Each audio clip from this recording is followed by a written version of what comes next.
Please welcome to the stage Congressman Ted Budd.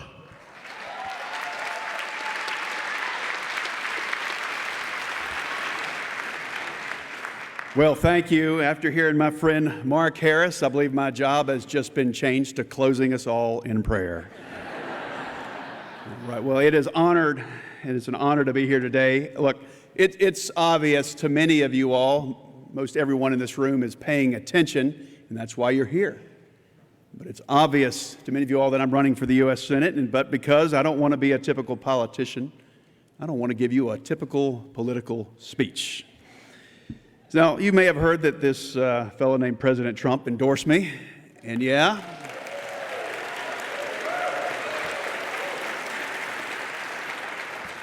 that's true, and I'm grateful for that.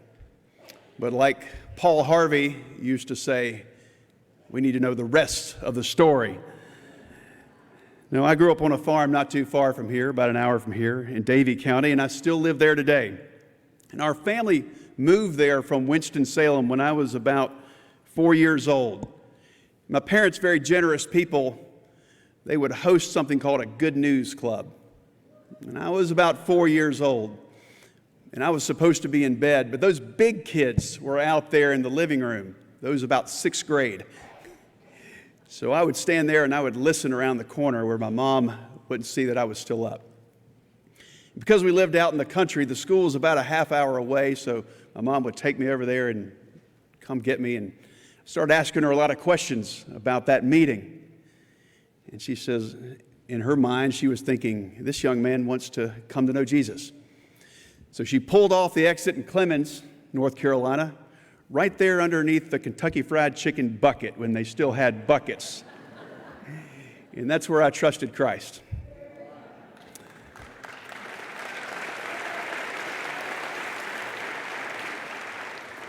But a few years later, the memory of that conversation wasn't so clear, and coming home from a church camp that Calvary Baptist in Winston had held at a camp that was just around the corner from Mark Harris's original church, in the back of yet another station wagon, I made sure that I was a believer.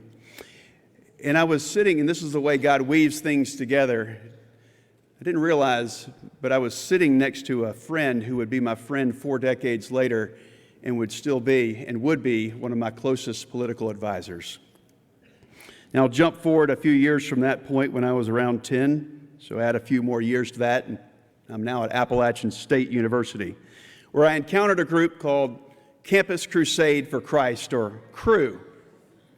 There was a man named Josh McDowell who spoke at a conference, and he says, "Come with me to Russia, the USSR, the Soviet Union." And so as a brave young man, I said, I believe I'll go. And when we got there, we saw tyranny and bread lines and people in despair.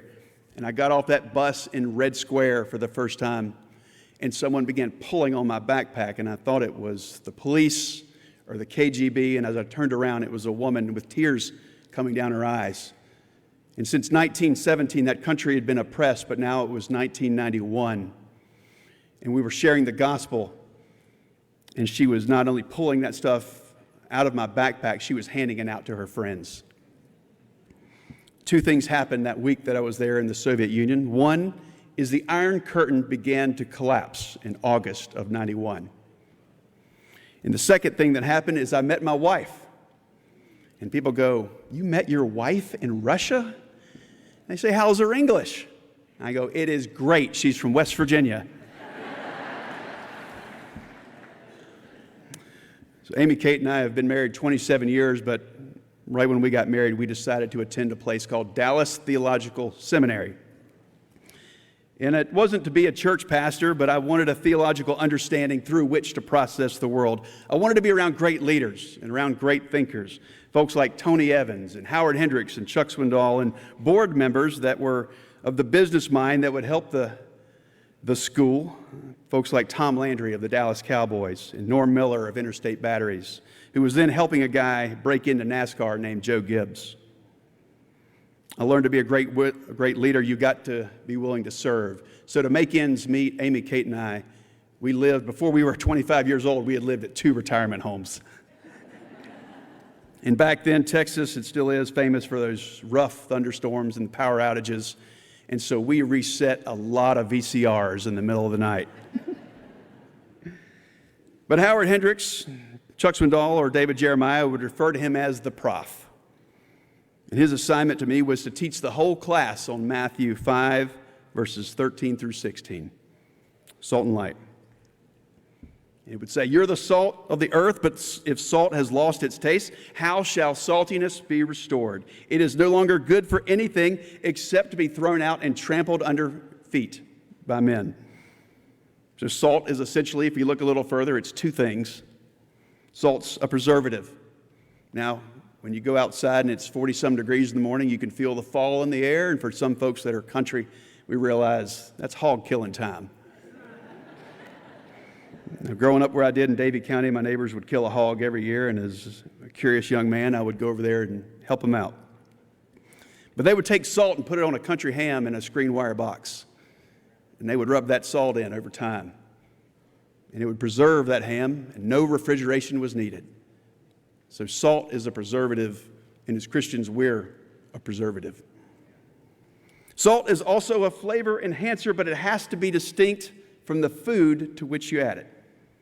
The point is, if you're a Christ follower, you've got to be different than the world to which you're called. You've got to be different in how you think. You've got to be different in how you act and how you interact. Because the world is watching to see if you and the Savior that you proclaim is actually worth following. Mark, a different book, chapter 9, verse 50 adds, have salt in yourselves and be at peace with one another. It's a good reminder during these primaries because they're awkward moments for all of us that are in them. And they need to apply, and we need to apply this salt and light concepts to ourselves first before we tear down others. The Matthew salt and light passage is from the famous Sermon on the Mount. It sits right at the end of the Beatitudes. Blessed are the blank. Blessed are the so-and-so. Near the end of that run of blessed, Christ says, blessed are you when others revile you and persecute you and utter all kinds of evil against you falsely on my account. When you step up, others will try to tear you down. Politics is tough business, and some of you are wondering about your own calling. And yes, you are called at some level. We're definitely called to pray and vote. You might be called to join a campaign. You might be called to run as a candidate. But being a candidate is a two-part calling. It's a little like preaching. Howard Hendricks, the prof, he would say to the class, many feel called to preach. Sometimes folks just don't feel called to listen. Public office is the same way. One could feel called to run, but the hope is that people feel called to vote for you. So if you're immersed in the Salt and Light Conference this weekend, ask yourself, how can I be salt and light? Am I called to be a candidate? Am I called to be in a support role? Because we need you. These are questions that I've asked myself, and I've answered them, and now I'm in the U.S. Congress, and I'm running for the U.S. Senate. And as you determine your role in being salt and light, I'd like to have your support. I'd like to have your prayers and like to ask for your vote.